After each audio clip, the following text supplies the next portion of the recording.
Welcome to the deep dive. We know you love getting right to the good stuff, those insightful bits of knowledge that just click, those aha moments. And that's exactly what we're all about here. Today, we're taking you on a journey to explore what makes the Persian language so captivating. Our inspiration. Well, it all started with a YouTube video transcript.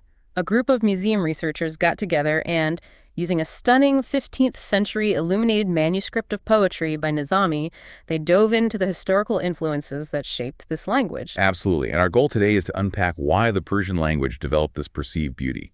We'll be drawing on the insights shared by those researchers. So first things first, let's talk about something that's instantly captivating: the sheer visual beauty of this manuscript. Created back in 1431 in Herat by the calligrapher Mahmud, it was specifically made for Sultan Shahrukh, the son of Tamerlane. Now, what's particularly interesting about this manuscript is that, unlike a lot of elaborate documents commissioned by Sultan Shahrukh, which were often official state papers, this one was a book meant for reading and appreciating, complete with incredibly detailed illustrations. You're right, and the artistry is mind-blowing. The researchers point out that even the chapter titles and the names of the poems themselves are woven into these incredibly ornate designs. Yeah. And this specific copy, it has 5 poems by Nizami and a staggering 38 illustrations, bringing his verses to life. Yeah, and to really drive home the value and the care that went into this creation, the colors you see weren't made with ordinary pigments. They were actually ground from semi-precious stones. Malachite for that rich, deep green, and lapis lazuli for the intense blue. Just imagine how vibrant those hues must have been. Right. And get this, to make sure those colors stayed vibrant for centuries, they were polished with rock crystal. Even now, hundreds of years later, the researchers talk about how luminous and beautiful the illustrations remain. It's the kind of beauty that draws you in and makes you want to learn more. All this visual richness naturally leads to the big question the video poses. What was it about the Persian people that made them develop such a beautiful written language? It's a question that really makes you think, and it ties in with an idea from Existenzformen der Sprache, which suggests that our ways of thinking, our cultural associations, actually shape the very languages we create. So what was it about their way of life? Exactly. What were those underlying cultural and historical factors? To answer this, the video introduces a second researcher who takes us back, way back in time. We're talking the ancient Persian people between the end of the 3rd and the 4th millennium BCE, before Persepolis was destroyed by Alexander the Great. It's crucial to have this deeper historical context to really grasp the long evolution of Persian culture and how that might have impacted the language itself. Okay, so what did this second researcher uncover? What can they tell us about those early Persians? Well, what's interesting is that around the 3rd to 2nd millennium BCE, a new group of people kind of appeared in the region. The researcher makes a point that their exact origins are unclear, but they had this one incredibly unique and advantageous skill. They were exceptional at breeding and, importantly, riding horses. Horse riding. It's interesting, but how does that connect to the beauty of a language? It might not seem like a direct link, but think about the impact this had. They could control their horses with only their legs and voice, meaning their hands were free for weapons. Now, this gave them a real edge militarily, letting them thrive alongside established civilizations like the Assyrians and Babylonians. This ability to move quickly and strategically must have influenced their interactions and maybe even their worldview. That makes sense. A military advantage would certainly help them establish themselves and flourish. What else did the researchers say about their culture and their skills? Well, they were also incredibly skilled in various arts and crafts. The important thing here is that they were really good at adapting and integrating the advancements of the people around them. This openness to learning and using new skills likely played a big role in their development and the richness of their culture. And the video actually shows us some real evidence of this, right? Absolutely. The researcher presents archaeological artifacts from that time, really highlighting their expertise with metal, stone, and ceramics. We see a medallion, probably for a chariot or clothing. Can you imagine the detail? We also see various ceramic pieces and some beautiful jewelry from the Amudarya region. You can see the beginnings of their sophisticated aesthetic. To think they achieved this level of craftsmanship thousands of years ago is incredible. What other kinds of artifacts did they find? Of course, there were military items, reflecting their strength on horseback. There's also this cool depiction of a priestess sitting on a stool.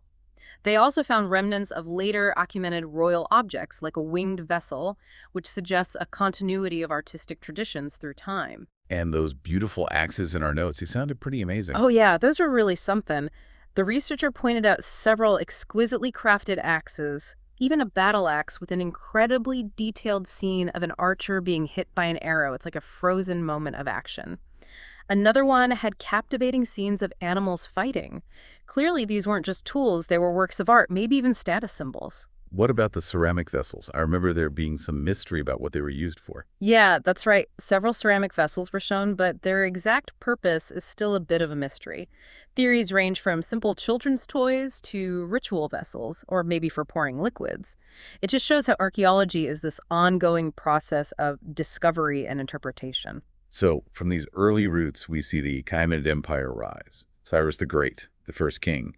What was interesting about his reign? You know, Cyrus is actually portrayed as a fairly modest figure. The video shows what is thought to be his palace, and it's quite simple, featuring a winged figure.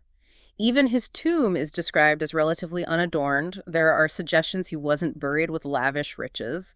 It's quite different from the image we might have of those powerful ancient rulers. It really challenges that stereotype of the extravagant emperor. Yeah. But maybe even more important, Cyrus is known for something incredibly progressive for his time. Absolutely. Cyrus the Great is largely credited with issuing what's considered the first declaration of human rights. Documented in Old Persian and Elamite, it basically declared that all the different regions within his huge empire had the freedom to keep their own religious sanctuaries and worship their own gods without being forced to follow a state religion. Freedom of belief and conscience that was truly groundbreaking for that era. It really says a lot about Cyrus's understanding of governance and human nature. It does, and it leads to the first hypothesis presented in the video. Could Cyrus's benevolence, his understanding of basic human needs, like allowing people to practice their own faith freely, be connected to a broader cultural appreciation for beauty in their world, including in their language? It's an interesting connection, right? A society that values individual freedom and expression might also cultivate beauty in different forms. Yeah. And that ties in with Wilhelm von Humboldt's idea we talked about earlier about the innovative nature of language creation. Exactly. The researchers suggest that this early value placed on human dignity and freedom might have created an environment where the appreciation of beauty, including the more subtle beauty of language, could really thrive. And from Cyrus's relatively modest beginnings, the empire expands, leading to the magnificence of Persepolis. What can you tell us about that? Persepolis became the main royal residence in the Achaemenid Empire, with construction starting under Darius and continuing under his son Xerxes. What's interesting, though, is that the art found there tends to focus more on war scenes, powerful warriors, kings doing heroic things, and various animals. It's a shift towards a more majestic and powerful visual language. So we see a move from the perceived modesty of Cyrus to more overt displays of imperial power. Yeah, but even with all this grandeur, we still see amazing examples of their craftsmanship. The video focuses on this really cool stucco piece of a warrior, now in the Hermitage Museum. It was actually gifted to a Russian Tsar. That's how significant it is. And again, the researchers emphasize the fine craftsmanship of the military objects found at Persepolis. What sort of scenes were usually depicted in the artwork of Persepolis? We see a lot of the king under a parasol, often receiving visitors, bringing him gifts and tribute from across the empire. The video shows examples of these processions, highlighting the diversity of people under Achaemenid rule. There are also scenes of animals fighting, like a lion attacking a bull, and images of the king himself fighting mythical monsters, showing his power and authority. Reconstructions of the massive palace columns and a huge stone griffin really give you a sense of the scale and artistry of the architecture. It sounds like a city meant to make an impression, a statement of power and artistic skill. Absolutely. And views of Persepolis often show the king alongside representatives of all the different people within the empire, emphasizing their integration into a larger whole. Interestingly, you also see a blend of Egyptian and Greek architectural influences, suggesting cultural exchange even within this powerful empire. And the video mentioned some really important historical documentation of Persepolis by a European artist. Yes, in 1820, the English painter Robert Kerr Porter was commissioned by the Russian Tsar to do these really detailed drawings of Persepolis and other sites in Iran. These drawings, some originals are lost now, are documented in a valuable Hermitage Museum publication. They give us this incredible visual information about the state of the ruins back then, stuff even photos can't fully capture. It's amazing how these historical records help us understand the past. Now, the relationship between the Persians and Greeks was pretty complex, marked by a lot of conflict. True. Despite their conflicts and periods of tension, it's important to remember, as the researcher points out, that Greeks living within the Achaemenid Empire had a surprising level of equal rights. They had their own settlements, they could govern themselves without a king, they even had the right to elect their own officials. That is a surprising amount of freedom for a group often on opposing sides in major battles. Right. It shows the complex way the Achaemenid Empire managed its vast territories. This ongoing tension, even with the freedoms Greeks had internally, did make its way into their art.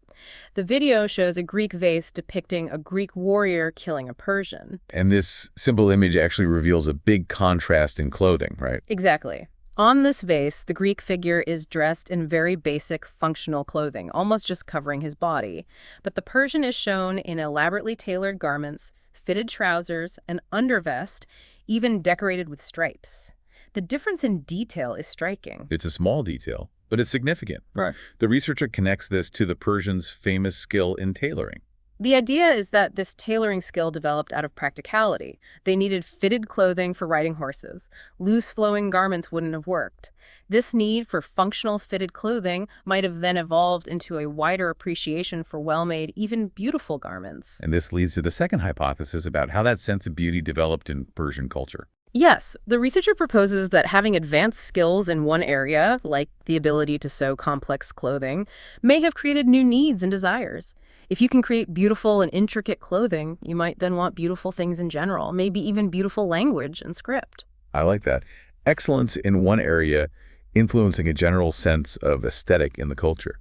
And the video gives even more examples of this Persian craftsmanship, right? Oh, absolutely. The researcher really emphasizes the Persian skill in making jewelry and ritual art, especially using gold and bronze. We see incredibly detailed vessels decorated with animals like magnificent winged bulls, also glazed vessels showing they were early masters of that, and all sorts of other gold and bronze containers. It's all incredibly intricate. So many beautiful pieces. What really stood out to you? There's a silver vessel with these beautiful gold inlays, ritual objects that give us clues about their religious practices, and weapons that were more than just tools. They were decorated so beautifully. The video also shows images of a chariot covered in gold figures, a magnificent gold eagle from the Hermitage, and incredibly ornate gold bracelets from both London and the Hermitage. And even clothing appliques made of gold, like that griffin pendant. Yeah. The researcher points out this griffin pendant, part of a clothing applique, now in the Hermitage. What's crazy is that it weighs over a kilogram, solid gold. This shows their opulence and incredible skill. Can you imagine seeing that in person? It must have been stunning. Yeah. Beyond these grand pieces, the video also talks about smaller items, like seals and stamps. Right, and these small objects actually tell us a lot about their culture. Wow. The seals and stamps were often round or cylindrical and often depicted war scenes, heroic kings, but also more personal scenes, like a king fighting mythical creatures or a woman bringing her husband a drink. A woman bringing her husband a drink on a royal seal. That's pretty intimate. Gives us a glimpse into their daily life, maybe even their values. It does. There's even a seal showing a woman with her child, which shows a recognition of family in their visual culture. And this leads to a key point the researcher makes about the status of women in the Achaemenid Empire. It was surprisingly progressive for the time, wasn't it? It really was. The video highlights how women in the Achaemenid Empire had a remarkable level of equal rights. They got equal pay for equal work, they could hold the same positions as men, they didn't wear veils, and they could own property. The researcher even connects this to a depiction on a seal of a king killing the Egyptian pharaoh, potentially referencing a historical event or maybe symbolizing female power standing alongside male power.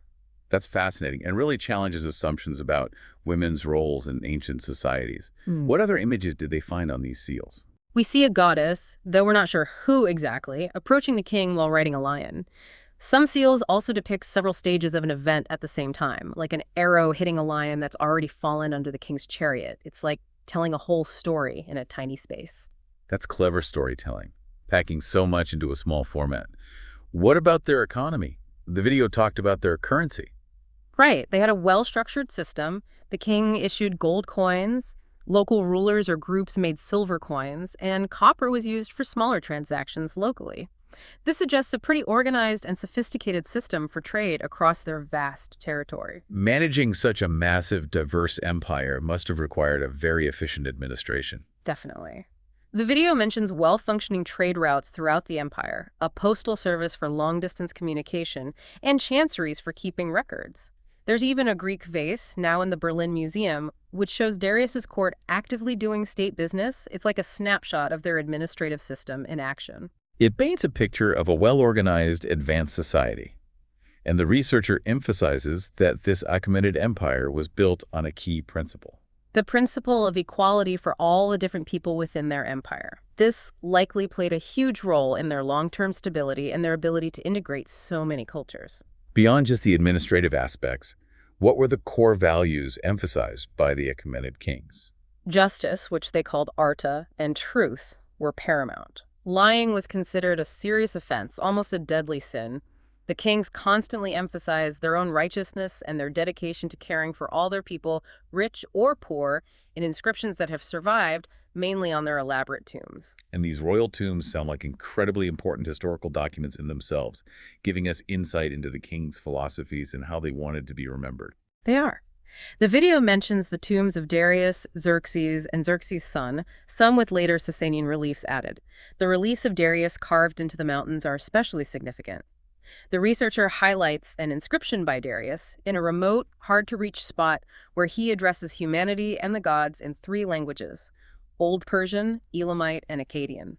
He talks about his just rule and his care for his people. To leave such a lasting message in multiple languages in such an enduring location, that says a lot about their values and their place in history. It shows a sense of responsibility and a desire to be remembered for their virtues. The video really expresses admiration for this act. The researcher also mentions fire temples, which were places where natural gas seeped out and burned, considered sacred in their ancient religion. So what language do they speak and write during this Achaemenid period? The official language was Old Persian, written in a cuneiform script. But importantly, Old Persian lost its status as the state language after Alexander the Great conquered in 330 BCE, a major linguistic shift. So a big change with Alexander's arrival. But Persian culture and its language didn't disappear, did they? No, not at all. The video introduces the Sasanian dynasty, rising in the 3rd century CE near Persepolis, and positioning themselves as successors to the Achaemenids. There's a separate video that goes into more detail about this later, very influential period. And to give us a glimpse of Sasanian culture, we see some stunning artwork from the Hermitage Museum. Yes, there's a beautiful silver vessel from the 6th or 7th century CE with intricate faces and hunting scenes, a delicate glass beaker with carefully made facets, and a beautiful silver plate with gold inlays.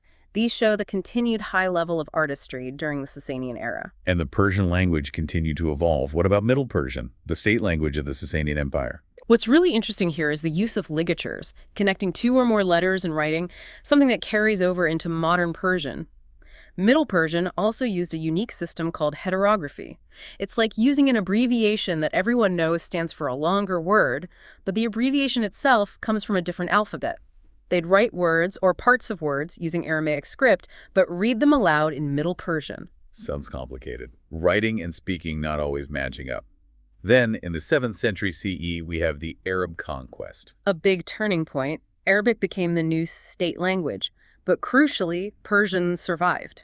People still spoke it, and over time it evolved and reasserted itself. Leading to New Persian, or Classical Persian as we know it. Exactly. By the 9th century CE, New Persian, also called Farsi, was the state language of Iran again, and has stayed that way. It shows the resilience of the language. And to give our listeners some context, where does Persian fit within the broader family of languages? Persian is part of the Indo-European family, a massive group of around 140 languages spoken by roughly 2 billion people worldwide. Interestingly, Russian, German, even Latin are part of this family too, showing these deep historical connections. It's always fascinating to see those linguistic links. And often the alphabets used to write these languages share some common ancestry too, right? They do. The video explains how many alphabets can be traced back to the Proto-Sinaitic alphabet, which itself came from Egyptian hieroglyphs in the mid-2nd millennium BCE. A great example is the hieroglyph for an ox head with horns, which evolved into letters like the Russian A, the Greek alpha, and the Arabic aleph. You see the building blocks of writing transforming through time. So after this journey through history and culture, we arrive at our main question. Why is the Persian language, specifically the script, considered so beautiful? What are those orthographic reasons? The video explores this visual aspect, right? It does. It takes us back to the look of the written word. The researcher brings up ligatures again, those connected letters we saw in Middle Persian, emphasizing how these flowing connections contribute to the calligraphic beauty of the script. You know how some letters in cursive writing connect naturally? That's a basic ligature, and Persian takes it to a whole other level. Then there's the principle of linguistic economy, bringing us back to Existenzformen der Sprache. What's remarkable is how Persian achieves this economy, conveying a lot with relatively few words, without sacrificing beauty. The video gives a great example. A Persian text can often say the same thing in about 50% fewer words than a Russian translation. That's efficient. Efficiency and beauty, hand in hand. What other visual elements make the script appealing? The different forms of the letters are key. A single Persian letter can be written in 4 ways, depending on where it is in a word or if it stands alone. This creates this visual rhythm and pattern in the text. Like each letter has a personality, changing depending on its place. And the baseline of the writing isn't fixed either, is it? You're right. Unlike Western scripts that stick to a straight horizontal line, the imaginary line Persian letters rest on can be curved or slanted. The video even mentions a typical slant of around 27.5 degrees, which gives the script a flowing feel. The excerpts from Nizami's Kamsa show this beautifully. It's like the script is flowing across the page. And what about kerning?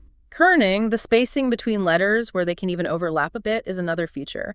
It helps save space, adding to that linguistic economy we talked about, and makes the script look intricate and harmonious.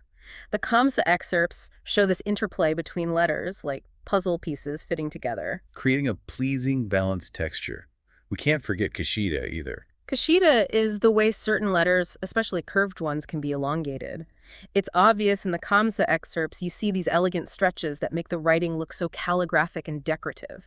It's like the calligrapher is intentionally stretching the beauty of the letter. Like drawing out the inherent beauty. And how vowels are represented is also unique in Persian, right? Yes, vowels aren't written as full letters, but as diacritical marks above or below consonants. These marks, often in pairs of dots and dashes, create subtle patterns between the lines of text, adding another layer of visual complexity. So it's all these elements together. The flowing ligatures, the efficiency, the adaptable letter forms, the flexible baseline, the kerning, the kashida, the subtle vowel markings, they all contribute to the beauty of Persian script. And it brings us back to Wilhelm von Humboldt's idea. Right. The researcher finishes by revisiting Humboldt's idea that to really understand a language, you have to see it as a creative act.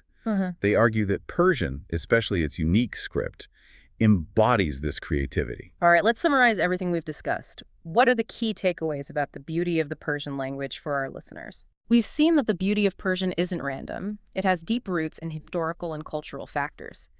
It seems to stem from an early appreciation for concepts like justice and harmony, as we see in Cyrus the Great's declarations. Their long history of incredible craftsmanship probably fostered an aesthetic sense that extended to their language. And lastly, the unique, efficient, and visually dynamic features of the script itself all play a part. And these points, as we've explored, connect directly to what we know you, our listener, appreciate. Insightful knowledge and a deeper understanding of the often hidden nuances of different cultures. And that leads us to a final thought for you to consider. How might a society's values and skills shape the very structure and expression of its language? What other languages out there might hold similar stories hidden within their own unique characteristics? We encourage you to think about this often overlooked connection between culture and language.